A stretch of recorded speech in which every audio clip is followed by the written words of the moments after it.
So hi everyone, how are you? Welcome to all of you and TET educator. मैं हूं रूप कुमार और इस क्लास में देखेंगे ईवीएस, एनवायरमेंटल स्टडीज यानी पर्यावरण अध्ययन। ठीक, इसमें ये क्लास फर्स्ट है। इससे पहले 3 क्लासेस ईवीएस सीरीज की इस क्लास में अपडेट कर दी जा चुकी हैं।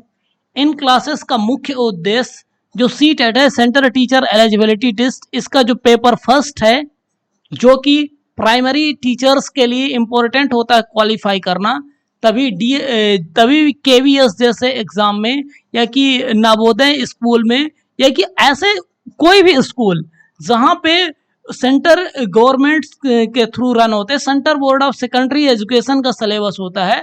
और न केवल गवर्नमेंट स्कूल बल्कि प्राइवेट स्कूल में कई जगह सीटेट जैसे जो सिलेबस है उसको क्वालिफाई करना इम्पोर्टेंट होता है, तो वहाँ पे हेल्प करेगा ये डेफिनेटली ये क्लासेस।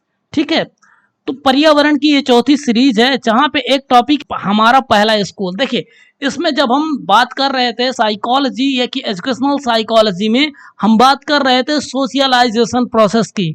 प्लेटो जैसे, अरस्तु जैसे महान विद्वानों ने कहा है परिवार ही बच्चे का प्रथम विद्यालय होता है और माँ उसकी प्रथम गुरु होती है।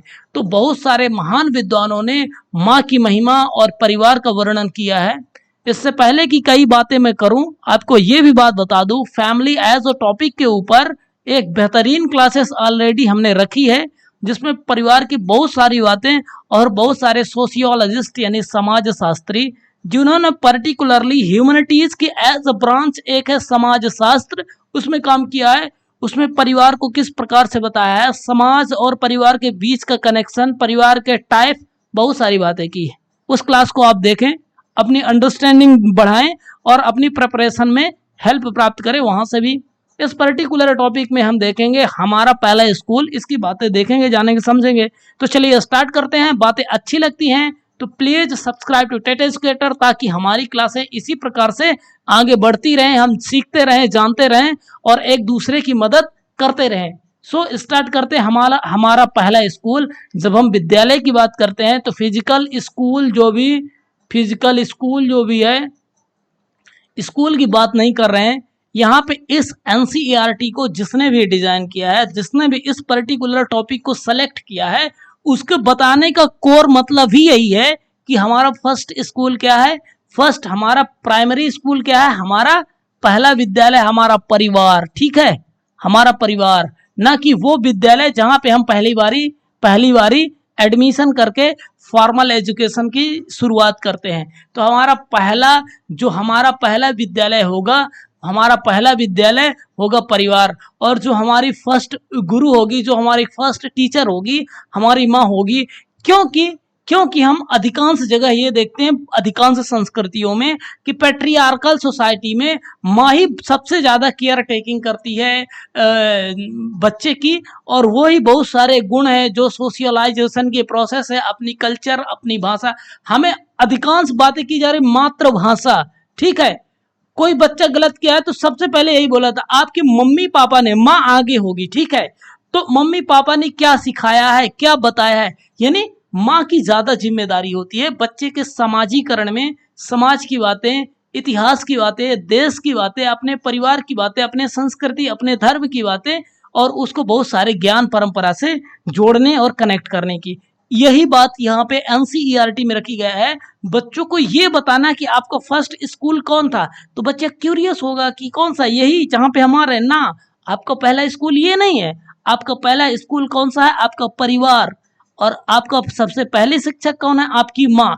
इन सब बातों की अंडरस्टैंडिंग करना, एज अ टीचर एक ब्रॉड विजन से देखना। हम जब शिक्षक भर्ती की तैयारी करते हैं तो हमारा उद्देश्य ये होना चाहिए कि ये पर्टिकुलर टॉपिक यदि रखा गया है, वो बोर्ड, चाहे centre board of secondary education हो, चाहे एनसीईआरटी हो, जो क्यूरिकुलम फ्रेमवर्क तैयार करता है, उसकी भी वैसे चर्चा करेंगे, एनसीएफ की करेंगे, न्यू एजुकेशन पॉलिसी की करेंगे, धीरे धीरे करेंगे पर बेहतरीन ढंग से करेंगे। ठीक है, तो उसने क्यों रखा है ऐसा टॉपिक, यानी बच्चों के दिमाग में किस प्रकार की मानसिकता को विकसित करना चाहता है। हमारा पहला स्कूल यानी विद्यालय, और पहला मतलब हमारा परिवार से रिलेटेड बातें जानेंगे, समझेंगे।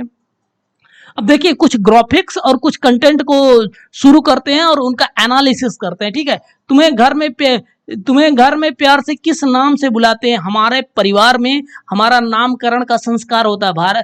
भारतवर्ष में जो 12-16 संस्कार बच्चे के होते हैं, यह कि हर एक बच्चे के 2 या 3 नाम तो पा ही जाए। तुम अपने घर के लोग देखिए, बहुत सारी बातें कही जा रही है। देखिए इनकी ये मम्मी है, ये पेरेंट्स हैं, तो जरूर ये बड़ी देखा जाएगा कि जो इनके बच्चे होंगे और बच्ची होंगी, उनका चेहरा माँ से मिलेगा या कि पिता से मिलेगा, बिल्कुल अलग नहीं देखे जाए। यानी दूर से ही कोई बता सकता है कि एक परिवार का हिस्सा है। क्यों? क्योंकि उसमें जो जेनेटिक्स है, जो आनुवंशिकता के गुणधर्म हैं, वो ट्रांसफर होते हैं जनरेशन टू जनरेशन। इस प्रकार से चाहे दादा या दादी से मिले या कि मम्मी या पापा से मिले, उनके परिवार एक दूसरे से मिलते जुलते हैं। और मम्मी और पापा मिलके बच्चे का जो सामाजिकरण, जो सोशलाइजेशन की प्रोसेस है, जब सोशलाइजेशन की प्रोसेस बोली जाती है, सामाजिकरण की प्रक्रिया बोली जाती है, तो बच्चे का क्या बताया जाता है? भाई समाज के नियम, समाज के व्यवहार, समाज की मान्यताएं, समाज की रीति रिवाज, हमें बड़ों से किस प्रकार से बातें करनी है, किसका सम्मान करना है, किनके चरण स्पर्श करने हैं, कहाँ पे जाना है, किस प्रकार के ईश्वर में हमारा विश्वास है, हम किनकी आराधना करते हैं, हमारी पूजा पद्धति क्या है, हमारे रहन सहन का तरीका क्या है, हमारे वस्त्र किस प्रकार के होने चाहिए, हमारी संस्कृति में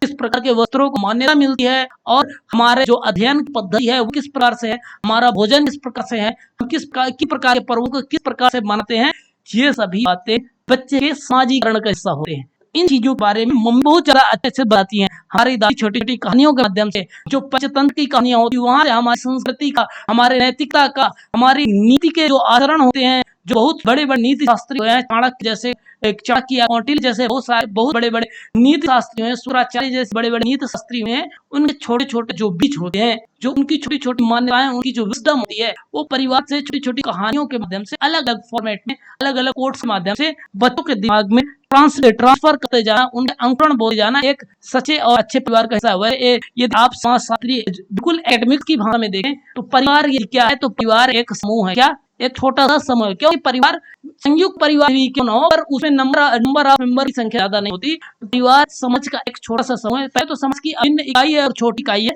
परिवार एक छोटा सा समूह है जहाँ पर सदस्य जन्म के आधार पर या विवाह के आधार पर एक घर में एक छत के नीचे एक साथ रहते हैं और अपना जीवन यापन करते हैं। देखिए 2 बातें मैंने बोली इसमें, जन्म के आधार पर और विवाह के आधार पर। अब अपने परिवार में देखिए, ये छोटे बच्चे हैं, वो बाई चांस उनका जन्म हुआ और आप परिवार का हिस्सा बन गए। और यदि विवाह होगा तो हमारी जो सिस्टर होंगी, हम उनका विवाह जहाँ भी करेंगे तो उस परिवार का वो हिस्सा बनेगी। हमारी मॉम का विवाह हुआ तो हमारे पिताजी के परिवार का हिस्सा वो मॉम बन गई।